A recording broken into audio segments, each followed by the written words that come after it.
Hello everyone and welcome back to the channel. I got a bit of a shorter one today. I had a bunch of you guys ask for the Vanquish Soul list that I played against Tom in my 2000 subscriber special, and as I told you in the YouTube comments, this is not what I would consider a competitively viable list, but more of just something I play for fun, so I figured Yugioh doesn't always have to be about winning, so I might as well show it off anyway. I will iterate, this is not again, something you should bring to Premier tournaments, at least not in this format, and by that logic it's built in the way I like to play Vanquish Soul, meaning it features practically 0 K9 cards. So we play 3 Raisin, 3 Madlove, 3 Jiaolong, 1 Holisu, 1 Borger, and 2 Caesar.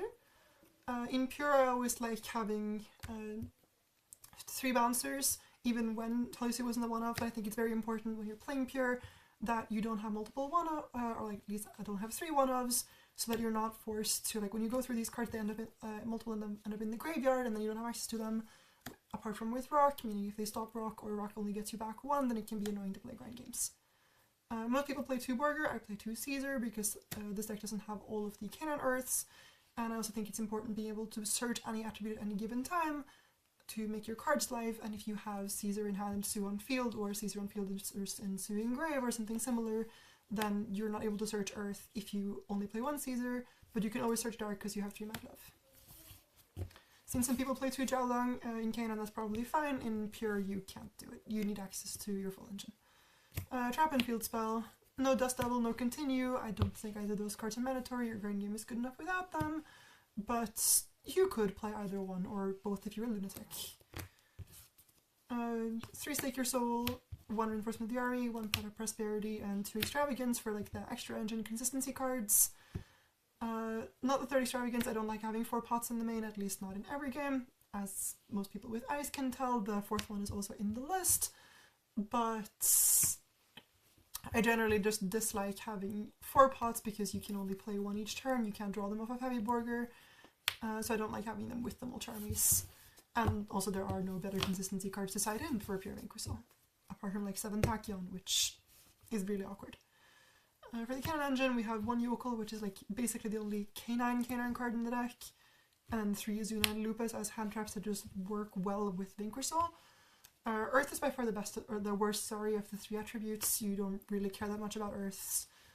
Your engine usually gets to search them, so you would rather have Fire and Dark non-engine, but Azuna is so good and fits so well with how your deck tries to play that you really want to play her. The 1 Yokel is here, so Azuna pushes better going seconds. You can search her off of Ripper to extend into a board. And also sometimes, some very few times when you go first, you can do like Ripper Yokel combos, if your hand's really high roll.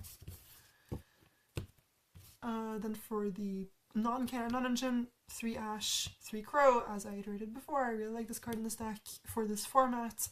I think it helps you do a lot of stuff that no real other non-engine offers. It's a attribute non-engine, which, apart from Shifter and Magna, which mine is kind of terrible right now in my opinion, you don't really get much attribute non-engine, and it helps you break through half boards, and in some cases if your hand's really good, break through full boards and establish something, and because it actually took away a piece, for instance against Radiant, you chain block an MST and take away the Vibrant or the Phonics, you can maybe try to win the grind game even though they're ahead on resources.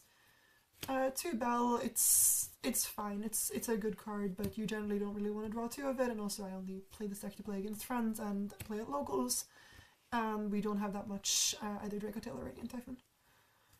3 Fuba, it just fits the deck's dynamic too well. It's just a really good card, though with less Holisu I'm not main decking any Purulia. And then 2 Nibiru, I think the card it's fine in the format, it's not amazing, but firstly both my friend group and my locals contain a lot of Yummy, and second, this is another card that really helps with how you try to play the game, and you can use something like an Azuna to force Ripper in the mirror, and then it actually becomes really impactful. 40 cards, I don't think there's any reason to ever go over 40 in Vanquish Soul. You're trying to see certain cards, Raisin, Holisu specifically, more so than other cards, and therefore it doesn't really make sense to go over 40. For the extra deck, it's very flavored of Extravagance, so 3 Rock, this I would do anyway. I think 3 Rock comes up in grind games relatively often. 2 SP is the only link you really care about, but in Pure you do make this surprisingly often, trying to remove a certain piece. Again, using Radiant as an example here, but banishing Trap, Phonics, or Vibrant is actually really important when you're playing a game that isn't 2 turns. 2 rocks because I find myself making this quite a lot because, again, you're trying to break the field using literally every resource you have and then establish like a small resource loop with the field spell to where they can't kill you, and you can force the game to take longer, meaning the repeated advantage you get off of rock, raisin, Jalong searches, etc. can help you wind the game out. 2 Ripper, this card's actually really good in certain matchups, even if you're not using it as a combo starter and you really want to have access to it. 1 Ballon. I kind of want to find room for the second one, but the matchups where it's really good, you're making it turn 0, so it's not a huge issue if it gets banished. 1 Nash and 2 targets. If we had infinite space and I had all the cards in the game, then I would be playing 2 Nash and 2 101. These are the targets that I have access to right now, but when you're not playing the big Nash, you should play 101 and not these because you're never going to make these, but 101 you might actually make.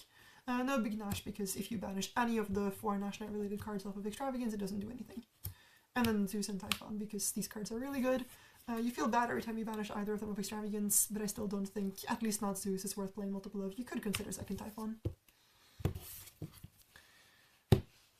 Now for the extra deck, 3 cards are going first in general. We're taking off Hualos. If Nib is bad in the matchup, then that means you're usually playing against Dragatil, because Nibiru is good in literally every matchup going first in this deck because your board's pretty minimalistic, but features a lot of card advantage, so you can let them break your board, just don't use any interruptions, you let them play into your board, and then you nib them, and then they can't play through whatever you have left, and you can either force a grind game that you were never going to lose, or win a game that would take longer otherwise.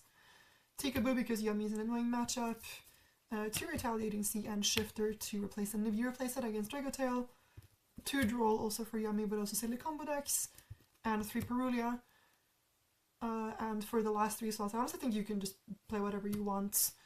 For me, they keep rotating. They've been everything from Imperm to Meowls to Lancia, whatever else, I don't remember. But just whatever your friend group or locals has, and Vanquish Soul doesn't naturally have a good matchup against. That's it. I could probably yap about this deck for hours, but this isn't a competitive video nor a particularly competitive version, so all I'm going to say is what I started the video off with, that I think this is a fun deck, I enjoy playing it. I think its playstyle is very fun, where you're generally always trying to play a multiple turn game, you're trying to play a game of advantage and resource management, and like sort of mini chess with like where your pieces are and stuff, and I really enjoy that. The big explosive break your board and kill you, or Zeus you an infinite advantage going second, and I make an FTK board going first. Kanan version with like Noroi and Double Lantern and all of that is probably competitively more viable than this, but once again, I'm just playing locals.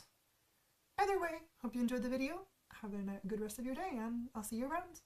Bye bye!